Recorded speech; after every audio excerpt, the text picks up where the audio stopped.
Hi there, my name is Mariko and I'm a multi-modal therapist and intuitive.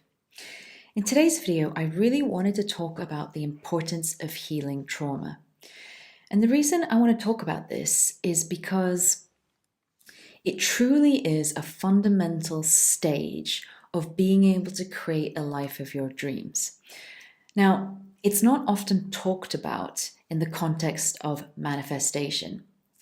And I've helped hundreds of clients from around the world transform themselves and transform their lives and begin to create a life of their dreams. We could call that manifestation. Now, healing from past trauma is such an important stage of this process, and yet it's rarely talked about in things like The Secret or in a lot of these manifestation courses or conversations. Healing from past trauma is really not talked about, and yet it's impossible to truly ascend unless you dig down deep and resolve what's still stuck there in the murky terrains of your shadow. And I can attest to this because it's only when I started healing my own trauma that my life completely transformed. So in today's video, I want to talk about what is trauma. I want to talk about how unresolved trauma can manifest in your physical day-to-day life. I want to share some of my favorite techniques to heal from trauma. And we'll talk about a lot more too. So let's dive straight in. First of all, what is trauma? Now, there are so many definitions for it, and I'll also share my own definition. Janina Fisher, who is an expert on trauma, has a really beautiful way of describing it. Now, she calls it, this book is called Transforming the Living Legacy of Trauma, because indeed, it is a living legacy. And that is one of the defining features of trauma, is that it leaves an imprint. There is an aftermath of trauma. It is long lasting. The changes to your psychological or physiological systems is huge and long lasting until you heal it. And actually, no, time doesn't heal all wounds. What does heal wounds is to revisit, to process, to integrate. That's what heals the wounds. So I want to just start with sharing some quotes here in this book. Now, what she says here is key. A traumatic event is not over when it is over, even if we have successfully survived. So the difference between a traumatic event and another event that's stressful but not traumatic is that a stressful event, let's say you missed the bus and you were super stressed during that moment where you missed the bus and you were going to be late for work. Well, that's not going to affect you, a week from now, a month from now, a year from now. But the implications of a traumatic event are that it really does have a long-lasting effect. So we're going to talk about these effects. So the living legacy of trauma manifests in intense physical, perceptual, and emotional reactions to everyday things, rarely recognizable as past experience. So it's as though in your daily life, you are constantly reminded of that initial unresolved trauma through triggers. Now, that's what a trigger is. A trigger is something that triggers your system to respond in a way that it responded during the initial trauma. And then she goes on to say, if past traumatic events occurred in the context of family, home, neighborhood, and close attachment relationships, those arenas will become a landmine field of potential triggers that can be tripped by the simplest daily routines. Even waking up, eating breakfast, taking a shower, brushing one's teeth, or going to work or school. Another way to define or describe trauma is any situation or event that causes one to believe that they cannot cope, that there is something threatening to their physiological or psychological integrity. So I want to list some everyday kind of occurrences that can contribute or even cause trauma. Things like losing somebody to death or an accident, the loss of a job, the loss of income for a prolonged period of time. Of course, sexual assault or any kind of physical assault, bullying or emotional psychological abuse of any kind, witnessing somebody else being assaulted.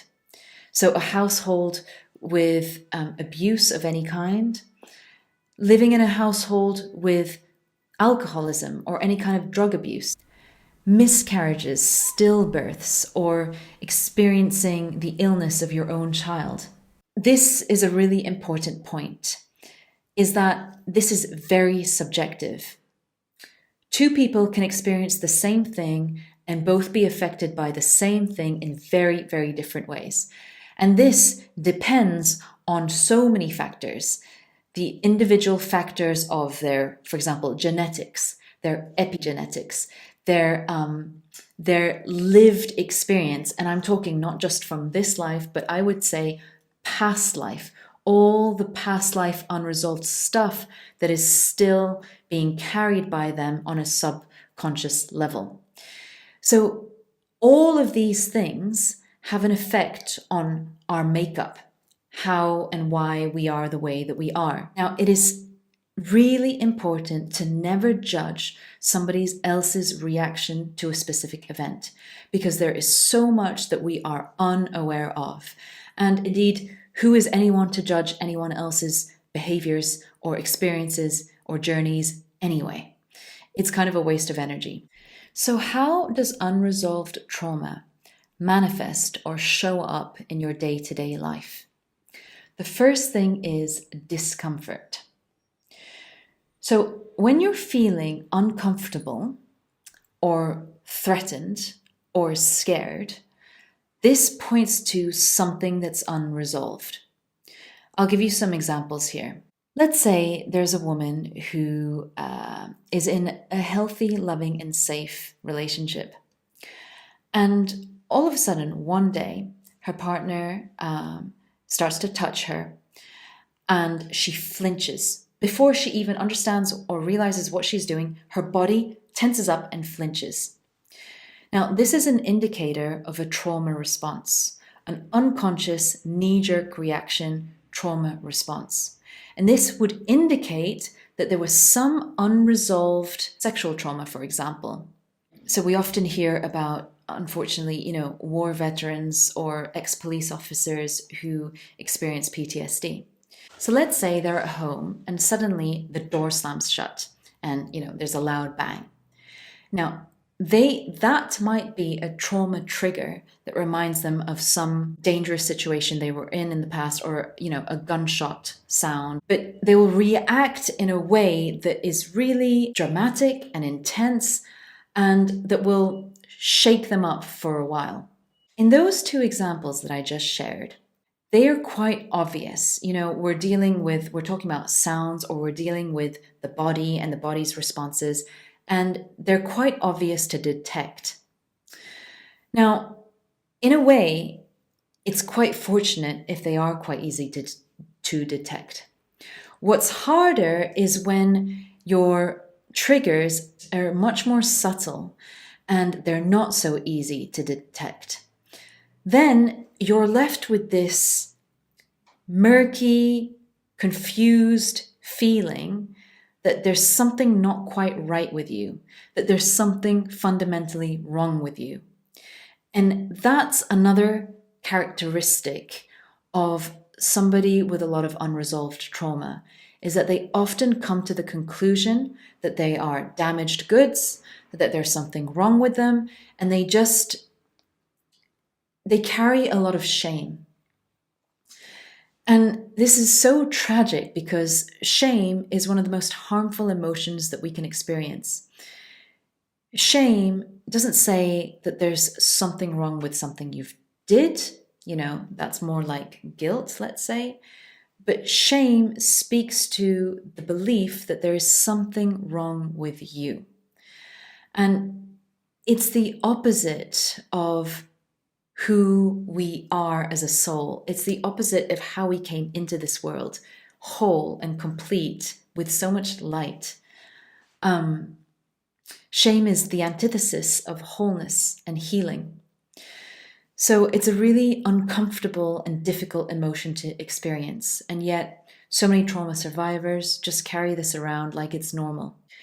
The reason that it's so important to heal your trauma is because what a trauma is, or what it's doing to you, is it's keeping a part of you frozen and stuck in the past. Now, this works on many levels, so we can talk about these different levels. In the aftermath of trauma, your nervous system is fundamentally altered. So what that means is that it responds in a way as though you're still stuck in that life-threatening situation. Trauma is stuck in the energy field, in the nervous system, in the body. I like to use nervous system and energy as synonyms sometimes, because the nervous system is based on electrical, impulses and signals and energy, right? But the point is, a part of you is stuck in the past. And so this is why day-to-day triggers are going to trigger you to respond in a similar way that you did in the past. Now, I do internal family systems or parts work in my work with clients.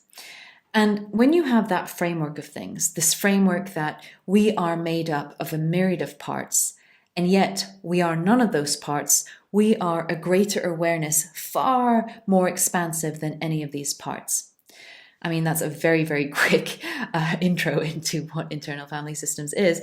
But the point being, this greater awareness that we could call it soul, our soul essence, our essence.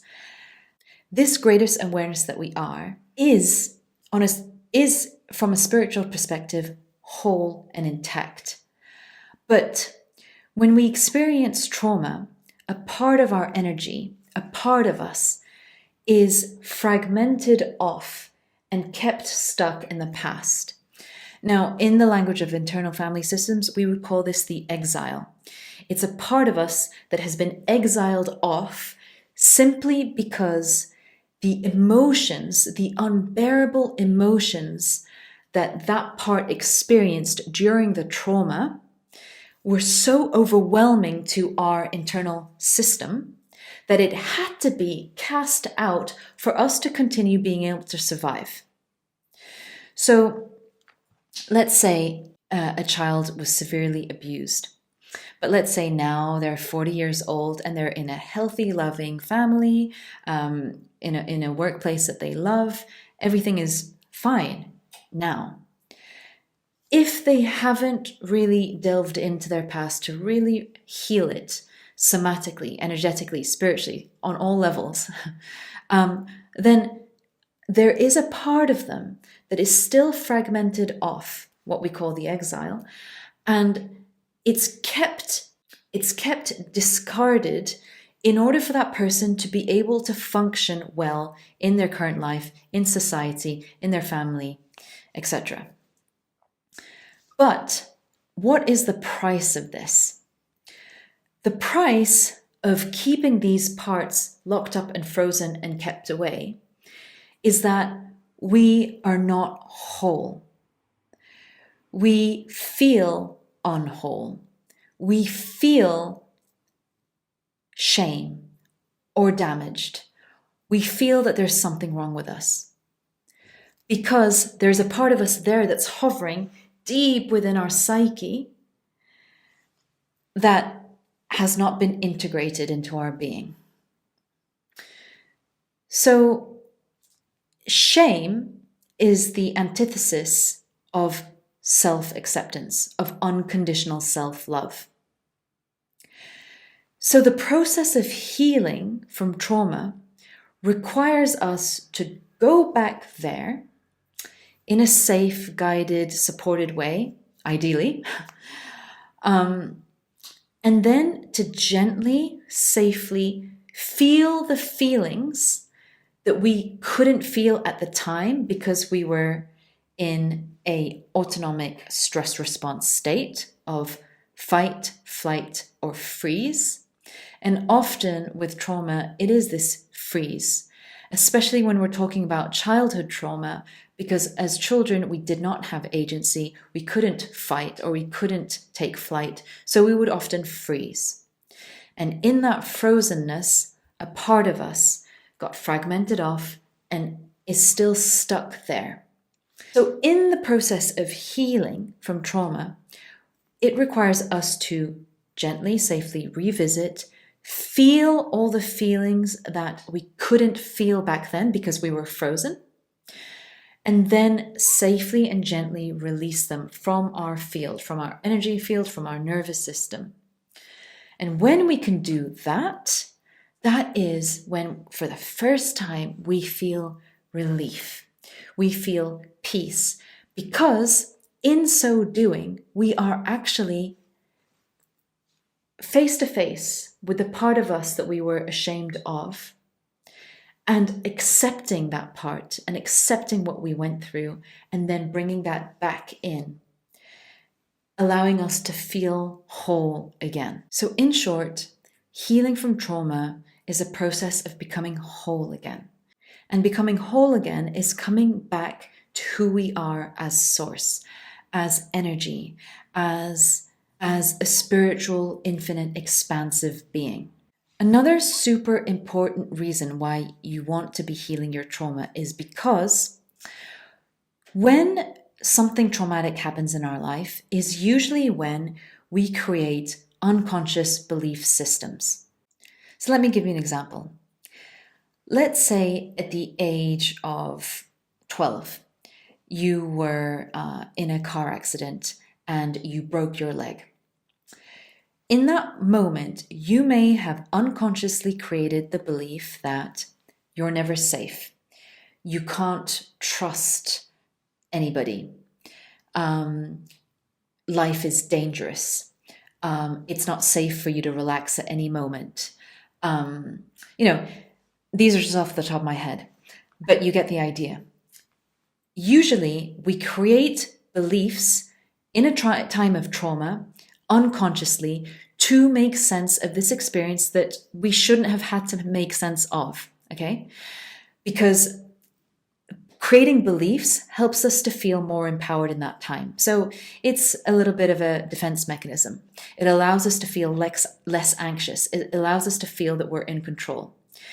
Now, these beliefs are formed unconsciously, but what they do is they get reinforced throughout our lives. Why? Because whatever we believe, we will start to find more of. That's how our brains work. We have a belief and we like to find evidence to support that belief, to reinforce it. So our beliefs completely shape our current reality. And I'm going to rephrase that and say our unconscious beliefs shape our reality. So what this means is it is really important, yet again, to stay curious about yourself, to self-inquire, and try to find out, what unconscious beliefs do I hold? In fact, you can reverse engineer and look at your life and ask yourself, what beliefs would I have to have in order for all of this to make sense? When you have healed your trauma, by healed, what I mean is safely and gently and in a structured way, ideally, processed the feelings, processed the trauma, processed the situation, the event that was traumatic, processed and released those feelings and made peace with it. That's what I mean by healing. So once you have healed the trauma, you have a beautiful opportunity to then reframe and overwrite those usually limiting beliefs. And this is an essential part of the work that I do with people. So I help them to heal their trauma, transform their limiting beliefs, so that they can then go on to consciously creating a life they desire. Okay, so now this brings me to my next point. This is another reason why it's so important to heal from trauma, because it is impossible to raise your vibration and to manifest your dream reality without first addressing everything that's stuck, all the fragmented parts of you that are cast aside, and all the limiting beliefs that are not in alignment with your growth. So my process is to heal the trauma, then overwrite those limiting beliefs, and then start consciously thinking about what it is that you want. And in fact, I do this in my structured 6-week course called Magnetize the Life You Want. You can read about it on my website. I'll put the link below. It irritates me that the process of manifestation has been oversimplified in the world today. And look, I think there are pros and cons to everything. I'm referring to things like maybe The Secret, that of course everyone by now knows of. But, often the rhetoric is that if you just only focus on, having a positive attitude and repeating beautiful affirmations and just focus always on the positive, the positive, the positive, you're surely going to create, all your dreams will come true. You can manifest millions upon millions. But it's not quite as simple as that. Number one, it might not be in alignment with your soul's path to manifest everything that you truly desire, okay? Because simply a soul lesson that you've come down here to learn may be, experiencing lack for the first 40 years of your life. And also, there is karma to be balanced. Karma that is yours personally, family karma, intergenerational karma. There's karma to be balanced. So no, this isn't about thinking positive things and behaving in a positive way for everything to be rainbows and unicorns for you to manifest everything that you truly desire. Raising your vibration, which is a super important, raising your vibration is essentially the trajectory of us as a soul being. That is what we're doing. We're raising our vibration and becoming whole again, whole again, whole again, so that we can go eventually back to source. And this is what we call enlightenment. The process of enlightenment, in fact, it's in the word enlighten, light. It's about shining a light on the shadows. Shining a light on all your shadows, i.e. trauma, to then heal and integrate them and bring them back to self so that you can feel whole again. That is the process of enlightenment. So enlightenment isn't just about just looking towards the light and focusing only on the light. It's about transmuting the shadow into light. So, it irritates me sometimes when people always say love and light, love and light. Well, I would say through the shadow to the light. I'm going to share with you my own experience of when I started to heal my trauma.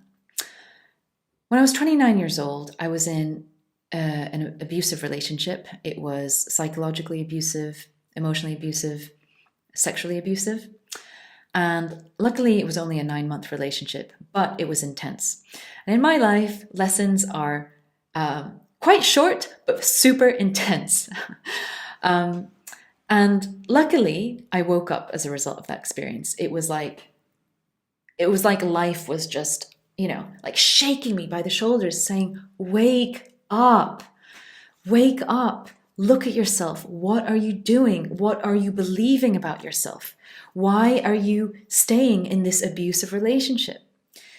Anyway, I was forced into a situation where I had to heal. So what happened was I had a moment of clarity and lucidity, and with all the energy that I could muster, I left that relationship. And I also left the country. I put all my stuff into storage because by that point, the abuse had gotten so bad that I could no longer function at work. I was just a shaky mess, at work. I was a pastry chef at the time. I was a shaky mess at work. I was crying. Tears were going into my desserts.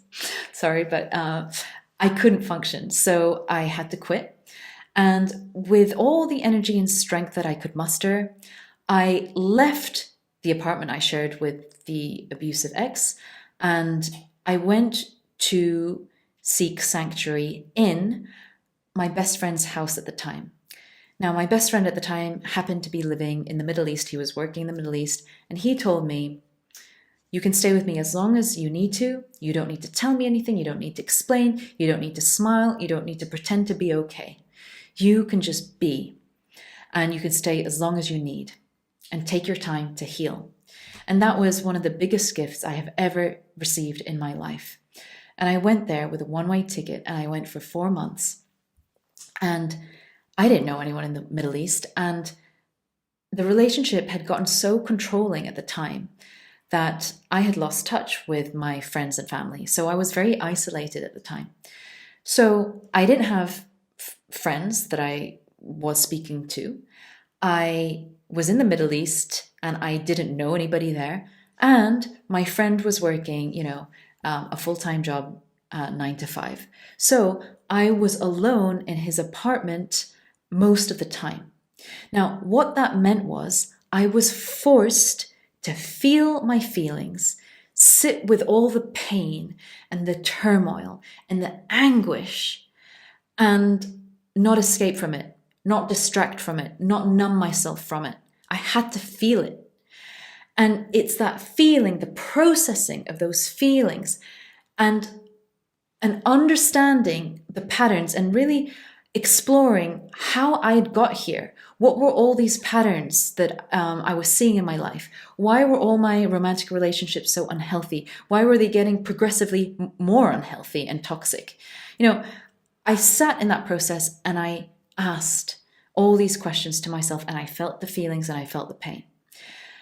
And it was when one day I was lying down on the bed, and I didn't know much about meditation. I hadn't meditated really, but I just was feeling so much anguish and pain that I decided to focus on my breath in order to just get away from the pain.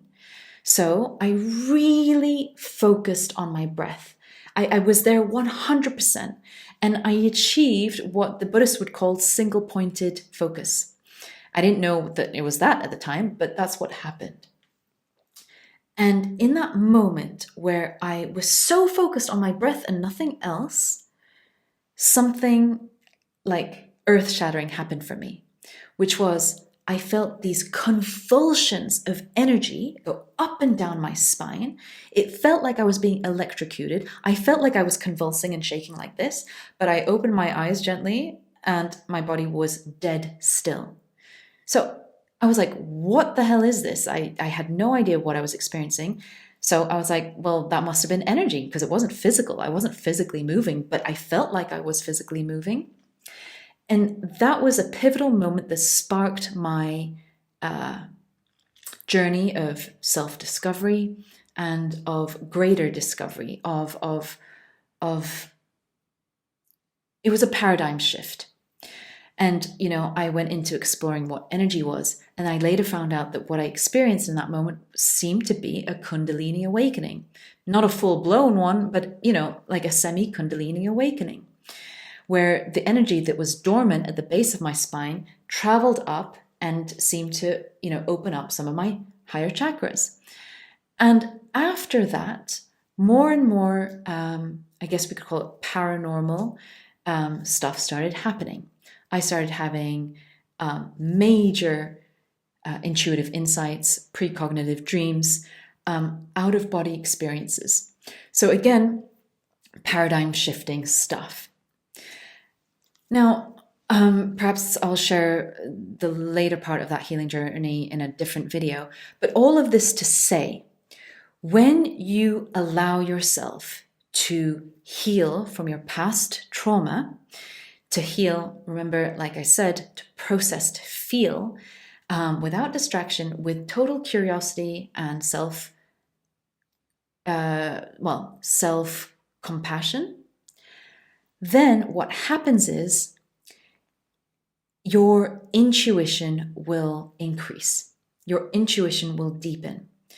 And your connection to your own higher guidance will elevate. And I see this time and time again. I mean, this was my journey, but I see this in the journey of my clients that I work with. And the reason for that is because when you do this healing work, you are raising your vibration. Because all of these dense emotions, right, like shame, fear, the sense of unworthiness, anger, all of these emotions are like energy blocks in your system that are keeping you lower vibrational, that are keeping you stuck. So every time you heal from a past trauma and make peace with it, again, this should not be forced. The peacemaking will be a natural process of true healing work. But once you've done that and you've made peace with it, well, that's more energy, more life force, more chi that is available to you to raise your vibration. In fact, raising your vibration it's not a conscious process. It simply means letting go of what's encumbering your natural vibration, because our natural state is a high vibration. It's just that we've been bogged down by these unresolved traumas. So every time you let go of an emotion, you're also liberating a part of your psyche, because whatever is unresolved is just taking up sort of like more storage space deep within the recesses of your psyche. Again, remember, with the fragmented parts of us, and they're all there in the background, just, and energy is required to keep them there. So all of that energy then gets liberated and freed up so that you can use it for your own life force. So what that means is you will feel more vitality. You will feel more vibrant, more healthy, more joyful. Oh, and that's another point. You will then have more energy to heal. You will then have more energy for your bodily systems, whatever needs work, to heal. And if you notice, people who have experienced a lot of trauma tend to have weaker immune systems, tend to have compromised health. So that's another reason why it's so important to heal from trauma. Now I'm going to talk about my favorite modalities to heal from trauma. Now, these are all things I've tried and tested and probably eventually trained in myself, because I witnessed how well they work and worked on myself. You see, trauma cannot be healed just by talking, just by simple talk therapy. In fact, simple talk therapy can do more harm than good when it comes to trauma, because it can open Pandora's box and just re-traumatize the client, just talking about that traumatic event without the client actually feeling any different about it. So my perspective is that trauma work needs to have a somatic and energetic and ideally a spiritual component to it. So a skilled emotional freedom techniques, EFT or tapping practitioner, should be trained to help you process and heal from trauma well. And I have heard some negative feedback from people who have seen tapping practitioners that just didn't seem to be up there. So, I would be discerning. I mean, you have to be discerning when you're trying to find a therapist to deal with trauma, but definitely make sure that they specialize in trauma. Definitely make sure that they are trauma informed, if not specialized in trauma. But EFT by a skilled practitioner is an excellent and gentle and elegant tool to help you process and heal from trauma. I am an EFT practitioner and I'm certified with EFT International. Now, they have a lovely, thorough curriculum when it comes to trauma work. So I would say that that's already, a good bet. The reason that EFT works so well is because there's a somatic component to it. We are tapping on these key meridian endpoints. So we are working on the nervous system, and we are working to rewire the neural pathways in the brain associated with a specific trauma or any kind of, stressful event. So it works somatically, it works on the nervous system, it works energetically. These points are energy endpoints, right? And so it's working on a multi-layered way. And like I said, trauma stays stuck in the nervous system, in the energy field. So I would say it's very important to address those. My other favorite method to deal with trauma is regression therapy, but again, with a skilled practitioner who is comfortable working with trauma. I was trained by the Past Life Regression Academy by my teacher, Andy Tomlinson, who is a seasoned psychotherapist turned regression therapist. And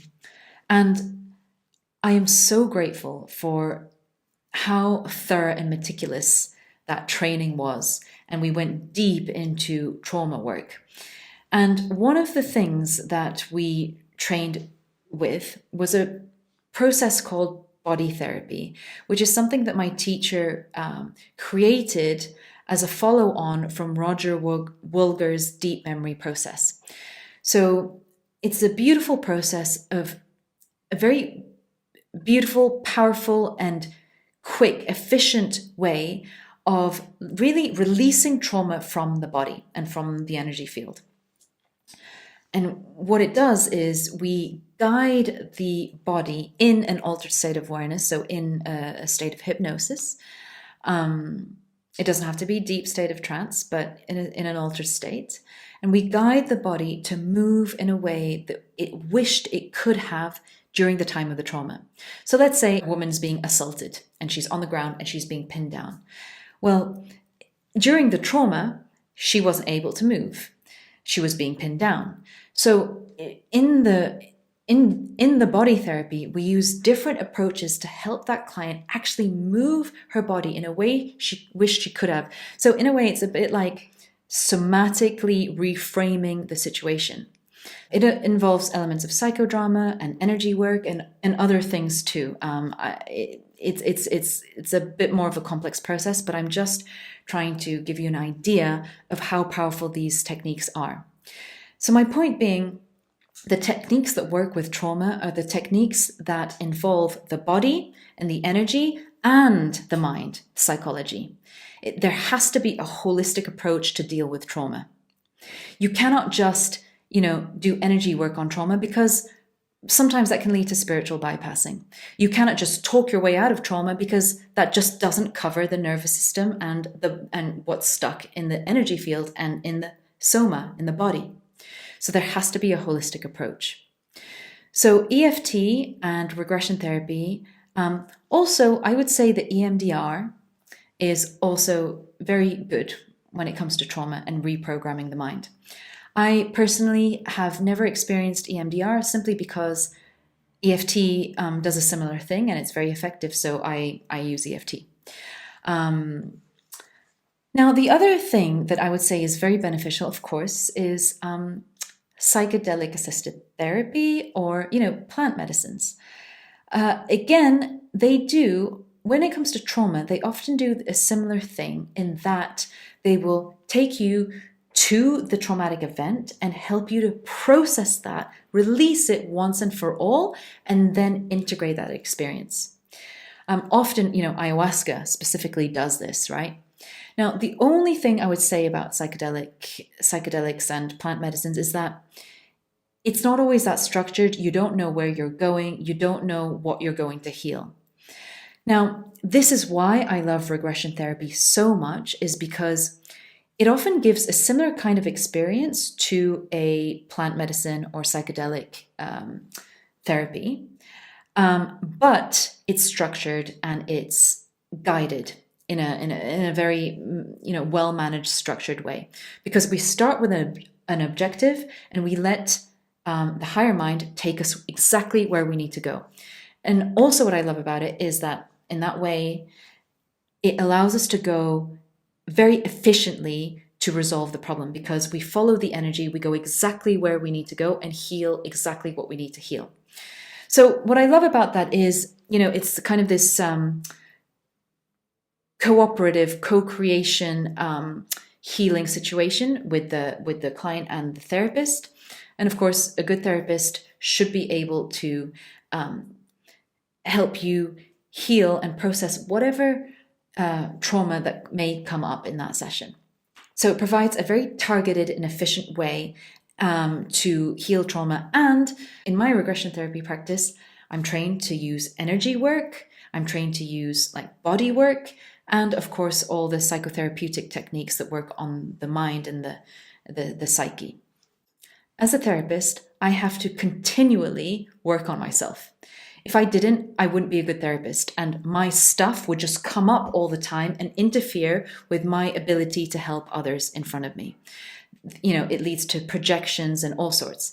So it is just simply my duty as a therapist to work on myself, let alone my own soul's calling to work on myself, because like everyone, healing is an ongoing journey. It's an ongoing process that spans many lifetimes. So if you're not continually looking at yourself and sort of working on yourself, then you will likely face obstacles. In fact, an obstacle in your life is showing you that something needs work, something needs healing. Now, I do not want to say that healing should be something we do consistently all the time. Sometimes people can feel overwhelmed by how much they have to heal. So I really, really want to say that everything, like everything in life, has to be balanced. No, we absolutely shouldn't be healing all the time. But there are times in life where you know that you want to heal. You know that you need to, you know that you want to, and I would follow that calling, because your soul speaks to you through dreams, your intuition, through your gut feeling. So if you feel like you want to heal, if you want to work on yourself, then use that time to do that. And there's certainly going to be times where you don't want to do any healing work, and that's great. Life is also meant to be lived and enjoyed, right? So it's not just healing work. But I would say that whatever we don't heal now, we are simply procrastinating to a future lifetime. So we might as well face the things with courage and curiosity as well. I really hope you've enjoyed this video. I know I kind of went off on some tangents and riffed a little bit, but there's just so much to say about this subject. So it's really hard to make it very organized and concise. Now, if you are curious about any of the modalities that I've mentioned, or if you're curious to self-inquire and to do some healing work, and specifically to heal trauma, then I would love to help you. I really specialize in healing trauma. I have been through many different kinds of trauma myself. I'm very well versed in it, and I love untangling those messy knots of trauma to see and help you feel empowered so that you can consciously magnetize a life of your dreams. If you'd like to know more about working with me, do check out my website. The link is below in the description, and I offer a free discovery call. So with that, if you like this video, please like, comment, or share. It really, really helps with the algorithms. I'm wishing you a really beautiful day, and through the shadow to the light.